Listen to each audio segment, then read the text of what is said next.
¿Por qué una historia tiene que ser contada?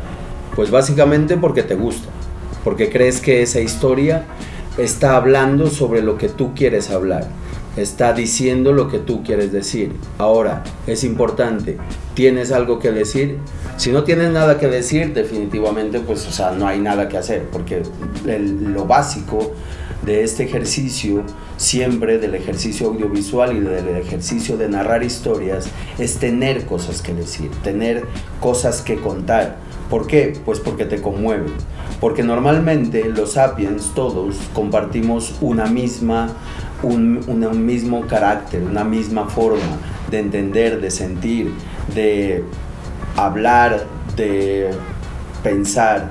O sea, tenemos raíces comunes que están en nuestro sistema, porque somos animales mamíferos que sentimos de la misma forma igual. En la China se ríen como nos reímos aquí en Colombia, como se ríen en Japón, como se ríen en Australia. Por cosas diferentes, efectivamente. Cada quien, en eso consiste la cultura, en que la cultura se desarrolla de acuerdo a particularidades geográficas, y eso es lo que conforma una nación. Entonces, de acuerdo a lo que hay que saber, por eso es tan importante saber observar, sensibilizarse frente a lo que pasa en la sociedad y saber qué es lo que se está moviendo, porque de otra manera, si tratamos de hacer películas que solamente hablen de entretenimiento y hablen de asuntos que en general a la gente no le interesan, pues va a ser películas que realmente no pueden entrar en un asunto de bajo presupuesto, porque son películas que, ¿para qué necesitan ser contadas? El bajo presupuesto realmente se convierte en un asunto, en una herramienta para que películas que de otra manera no podrían salir a la luz, pues sean hechas, sean realizadas. Hay un asunto, yo por ejemplo, vamos a ir ya a ejemplos concretos míos del bajo presupuesto. La mujer del piso alto, mi primera película rodada en el 94 en 35 milímetros y demás. En esa época aquí en Colombia no existía la más mínima posibilidad de hacer cine. Sergio Cabrera había terminado de hacer La estrategia del caracol, que fue un grandísimo éxito, y después no se podía hacer nada más porque se había acabado Focine, tampoco existía el Ministerio de Cultura, y lo único que era, la única posibilidad que había de hacer películas era que cada quien se las financiara como pudiera. Nosotros tuvimos la suerte justamente de estar y navegar sobre la cresta de la ola de esta grandísima película y de ese gran director que es Sergio Cabrera, y lo que hicimos fue, aprovechando ese boom, poder ir a las diferentes casas de alquiler, y una nos creyó el proyecto. Dijo, sí, está bien, yo acepto hacer el proyecto. Empezaba así el camino de poder hacer la película. Después, la película en sí misma, el film, porque había que rodar en analógico. ¿Lo teníamos? No lo teníamos. Conseguimos un dinero y pudimos comprar 60 latas de película, que apenas pues daba para un rodaje de 1 a 1, o sea, básicamente una toma por escena o por take, por plano. No había otra posibilidad. Entonces, ¿qué pasa? Yo tenía un guión que quería hacer. Ese guión ¿era adaptable a un bajo presupuesto? Sí era adaptable a un bajo presupuesto, en el sentido de que las locaciones las podíamos reducir. En vez de hacer muchas locaciones en muchos lugares, las podíamos reducir a un solo espacio. Y pues yo me basé, porque soy el autor del guión, me basé en un asunto que nos da definitivamente un bajo presupuesto. Son unidad de espacio, tiempo y relato, que es lo que se inventaron los griegos para narrar sus historias. Eran 7 historias de personajes nocturnos que andaban en las calles de Bogotá. ¿Cómo se podía hacer eso? Sencillo.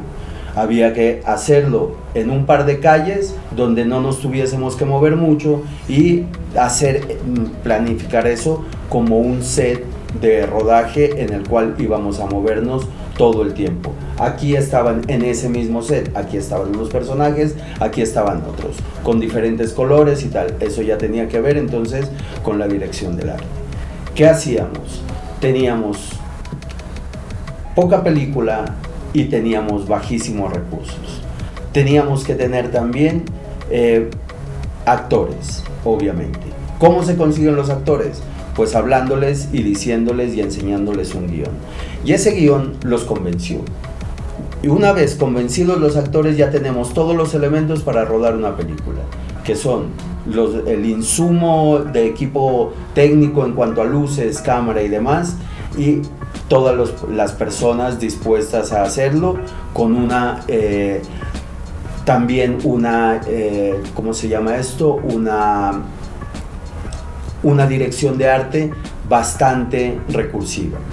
Después, ¿cuál es el sentido? El estético. ¿Cómo vamos a hacer esto con poco dinero y que tenga una estética? Entonces hay que plantearse inmediatamente una estética. ¿Cuál va a ser la estética de tu película? Es fundamental, porque si no propones una estética, si no te muestras, digamos, porque es importante eso, o sea, ¿qué estás haciendo con una película de bajo presupuesto? Pues estás haciendo tu primera película que te sirva para mostrarte y para que en algún momento puedas subir en el escalafón dentro de la industria para poder hacer películas cada vez con más presupuesto. Hay un asunto que tiene el bajo presupuesto. El bajo presupuesto no se trata de quedarse en el bajo presupuesto. Te puedes quedar, si es tu opción, por tener una libertad creativa que no te la da ya un presupuesto promedio o un presupuesto alto. Pero la idea siempre es escalar y tener cada vez en tus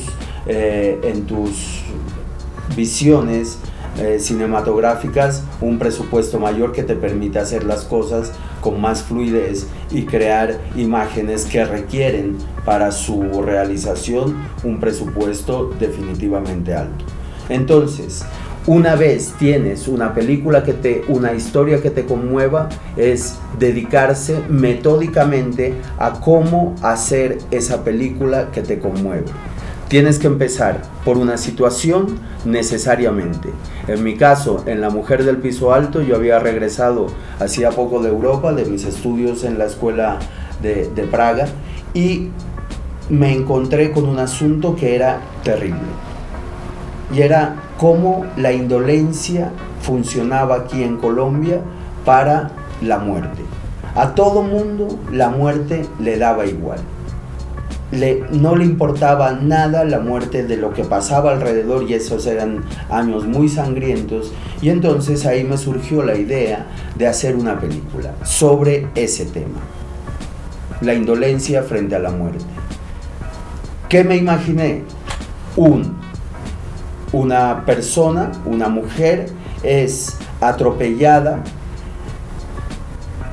por un carro. Al carro, los que la atropellan meten la mujer en ese baúl del carro, y el carro va pasando entre personajes a lo largo de la noche, y esos personajes se van dando cuenta de que la mujer está ahí muerta y no hacen nada, simplemente la siguen.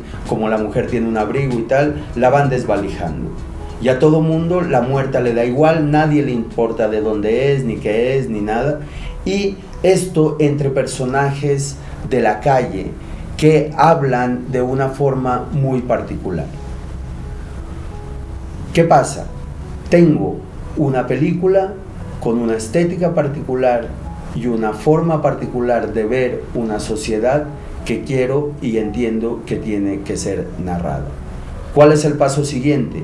Pues el guión, escribirlo muy concienzudamente, pensando siempre en que es de bajo presupuesto, nunca pensando en que se puede hacer. Me di solamente una licencia, y es que hice una serenata desde un helicóptero, y me propuse que esa sería la escena de la película. Toda película siempre creemos, yo creo personalmente, que tiene que tener una gran escena, una escena que digan, wow, qué película, esto paga la boleta. Como en la escena, por ejemplo, en la película del secreto de tus ojos, que se vuelve una cosa así como es la escena. Hay muchas escenas de muchas películas, como la introducción del soldado Ryan, es la escena y demás. Y el bajo presupuesto también se puede permitir esto. ¿Por qué no? El bajo presupuesto realmente funciona idéntico al gran presupuesto. Ya veremos por qué. Por ahora solamente decir que yo me propuse en La Mujer del Piso Alto hacer una serenata desde un helicóptero. Y eso fue lo único que yo pensé y dijo, yo quiero que eso pase. Y nos centramos y el equipo de producción se centró en eso y efectivamente en La Mujer del Piso Alto ustedes pueden ver una serenata en un helicóptero. Y es una película de bajísimo presupuesto en la que todos pusimos cooperativamente, trabajamos y estuvimos haciendo esa película durante 2 meses y al final el resultado lo pueden ver ahora en esta misma plataforma www.indieon.tv en el streaming. La pueden ver La Mujer del Piso Alto, como pueden ver también una peli y las postales colombianas, porque están ahí para que ustedes las vean.